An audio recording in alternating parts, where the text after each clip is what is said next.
Yes.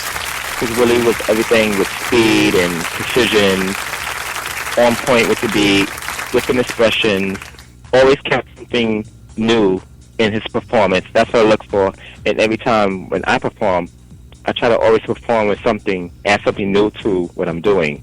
Right. You know, fuck it up, twist it around, you know, make it different from your last performance. But always tell your story with your hands. You know, never get lost in your story. Tell your story. Whatever you're feeling, that's what I will bring out when I'm voguing. So I always look serious when I'm voguing, like a mean face. Because I'm, you know, telling you a story. I'm being dead serious in my hand movement. And when I do this, the same way. Right. Speaking about performance and stuff, how do you prepare for a performance? I would practice. In my room, or we'll go to the studio on 14th Street. There's a dance studio there that I always, excuse me, I always get this dance studio on the top floor. Huge. It has a lot of mirrors. It's really big. And I would just practice for like 2 or 3 hours. Wow. Like, I have something coming up now, and we have something coming up for the Light Ball. Actually, that's going to be May 16th. The Light Ball is one of the biggest World AIDS benefit of Europe. Wow. And it's called the Life Ball, LIFEBALL, Life Ball. Word. Shout out to the Life Ball. And it's major. Huh? Shout out to the Life Ball. Yes, shout out to the Life Ball. Shout out to everybody in Vienna, darling. We're coming, darling. We are coming back. Yeah. Brand new. And we're coming to slay and fill it. And for the cause, HIV and AIDS, fight against AIDS. And it's a big thing. There's a lot of celebrities. It's a lot of press. It's a lot of fashion. There's a lot of music, a lot of artists, music artists, fashion, all entwined to one. And the Life Ball, the Life Ball plane. Okay, have you ever seen the movie The Gremlins? Yes. Okay. So the Life Ball plane is like that. When they go into the movie theater, and there's gremlins everywhere, and there's so much going on inside that movie theater. Oh my God! Yes, but it was sweet. That's how the plane looks. Oh. Remember the movie Soul Plane? Yes. It's kind of like that, but all in a fun way. Not that way. It's all in a fun way. You have people doing runway up and down the aisles. You have trannies. You have artists. You have celebrities.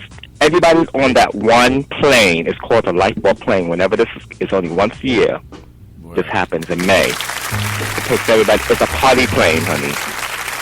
And when you get off the plane, when you land in Vienna, in Europe, when you land in Vienna, they tell you the press is there. Before we land, you see everybody get up, go to the bathroom, freshen up, come out with a whole outfit. Because when you get off the plane, it's going to be press right there to walk the red carpet. All right. It's amazing. If you don't know, go on YouTube and type in Life Ball. Start from 1997 all the way up to now. It will show you everything. Word. So those of you who don't know what Life Ball is, go on Life Ball, honey, on YouTube. Just type it in, LIFEBALL. Yes, darling. You will get your life. You will see what I'm talking about. Go get your life, honey. Yes, honey. Check it's out about the Life Ball, honey. YouTube. Yes, Life Ball. Even though before Life Ball came around, we did latex. The latex ball was after. But before the latex ball, it was the Love Ball. Ooh. 1988. Wow. Then 1989, we did it again. Susan Bosch, the Love Ball, New York City at Roseland. Yes. This is way before the latex ball came. How do you feel that they just knocked down the iconic Roseland? Oof, a lot of different emotions came to me when I saw that happening. I was like, wow. So we used to go there when this would be like, just have the hustle parties, you know, do the hustle, forever. But it was, back then it was a lot of salsa bands. It was amazing. Ooh, a lot. It's a landmark, honey, of New York City. Don't you just hate when they just close down, you know, landmarks and things and important places like that and turn it? I hate it. I hate it with a passion. And right across the street was the club Ipanema. Was right across the street. It was another legendary disco. And that whole era of that area was just everything. When I came out, I'm talking, even before I came out, Roseland was there. Even before I was born, Roseland was there, darling. Just like Barnes on the corner in Times Square was there forever. which later turned out in the early 80s, turned into Barnes International. Okay. I used to go to also. Wow. And around the corner was Club Xenon, where I used to go. 1979, darling, at 16 years old. How you doing? 16-year-old with a fake mustache, picture on with an eyebrow pencil. How you doing? Done in high fashion and got in. You just have to act like you belong there, and you walk right in, honey. If you look at the bouncers and acting on fidgety, they knew you don't belong there, and they will always ID you. Never got that. I never, because I was always with my sister's friends. Like I said, my sister was an FIT student, and I used to always hang out with all her friends. So they would always get me done in fashion, and I would get into these clubs. Wow, word. My very first gay disco was Crisco Discos. Ooh, yes. Crisco Discos, honey, on 15th Street and 9th Avenue. And that was 1978.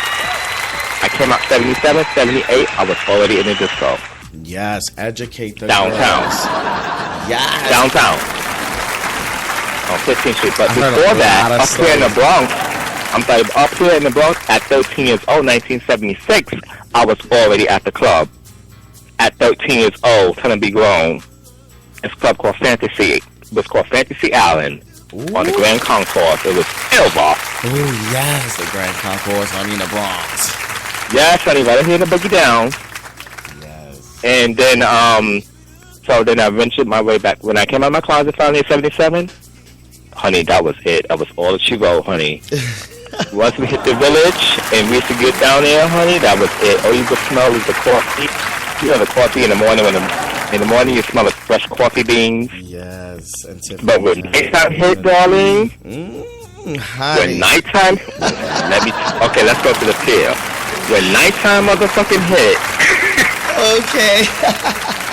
When nighttime hit and they had that L, you know, the L was running up there at the time, the Highland. It was used to go, you know, over the highway. And it was a factory on the pier. It was a bandit factory, which was also used for this movie called The Eyes of Laura Mars. The Eyes of Laura Mars was shot inside that. It was a scene shot in there in that warehouse on the pier. Mm-hmm. So, however, at nighttime, I was still going there at nighttime, but daytime, me and a couple of queens would go in there to watch the leather queens carry on. And if you didn't look where you were walking, you would fall right into the water.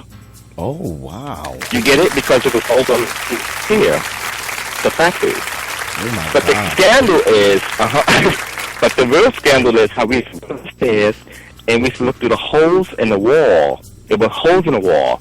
But those holes in the wall were the holes where the other queens would put their tray through the hole and the child would munch. Ooh, word. Ooh. Through the wall. Like glory? No, like yeah, it was very that. But catch the key. It was like no more than, I'm talking this, the year I'm talking about, like when I came out, 1977. And as you know how you're walking down to the pier, and on the corner was this bar called the Badlands. It was all these leather queens, and every Sunday they would all meet there. And I used to hate to walk through them because there were so many leather queens, and I was scared of them. They looked scary. But there was a motorcycle. It was a gay motorcycle gang, and they were all leather queens. And then you had the leather queens, and you had the clones. The clones were with, you know, the jeans and the construction hats. Yeah. You know, it was all that. And then you had the drags, then you had the trannies, and then you had the butch queens, then you had the banji queens, then you had the banji cunts. There was so many different, how do you say, labels and people. It was different groups of people in the village. You don't see that no more. So many different groups. In all the bars, you had Badlands, you had, you know, right there, the Hoots and Saddles, but which we used to call bras and girdles and cigars. Yeah, Coca-Cola rink right across the street, and then right across the street, it was the gym upstairs where all the boys would look at the gym. Word. You know, they went around the whole building. It was over. The muscle boys, honey. Yes, all the muscle queens. The muscle queens would be there. And we used to come through. We used to come through with like, ew, ew. It'd be like 15 of us. Ew, ow. You know, carrying. Just carry. Ow! screaming, carrying, fagging out. Yes. You know, the weekend. It was every Friday, Saturday. It was just like that. But before even every Friday, Saturday, it was a party every day. It was just so many places to go to, and so many things to see, so many things to do. It was so much. It was so much that you had to make sure that you don't get caught up in so much. Okay, you had the pier, the cruising, the cars with the music, and then at the end of the pier, you had the, you know, turning tricks right there. Boom, the sugar daddies, you know, carrying on. Spook. Okay. So I'm gonna tell you real quickly. I would have been like, story real fast. So one day I was with my gay mother, Miss Sony, Miss Bedu, and she said, "Oh, I'm gonna go meet a friend. I want you to come with me. He's up the block." I said, "Oh, really?" She said, "Come on, darling. We want up the block to go to meet my friend." Her friend was, you know, one of her dates, and over there by the meatpacking district. Ooh. It was a little, like that whole little area, but right before that block, it was another little block. So, however, it was a smack, and then all of a sudden I heard all these heels running. Before I seen them, I heard it. We were walking towards them. And all these ski quads that were running up the block. They were like, "Oh, Dash, girl, Dash, he's coming, he's coming." He was like, they was like, "Dash, he's coming, he's coming." I said, "Who's coming?" They was like, "Louie's coming, Louie's coming." I said, "Who's Louie?" And then my good mom was like, "Bitch, run, Dash, come on." So I'm gonna tell you when we get the block. So they were ducking behind cars and hiding, and he was on the bullhorn. He said, "If I catch you on my block, I'm going to knock you." He would talk just like that, like a queen.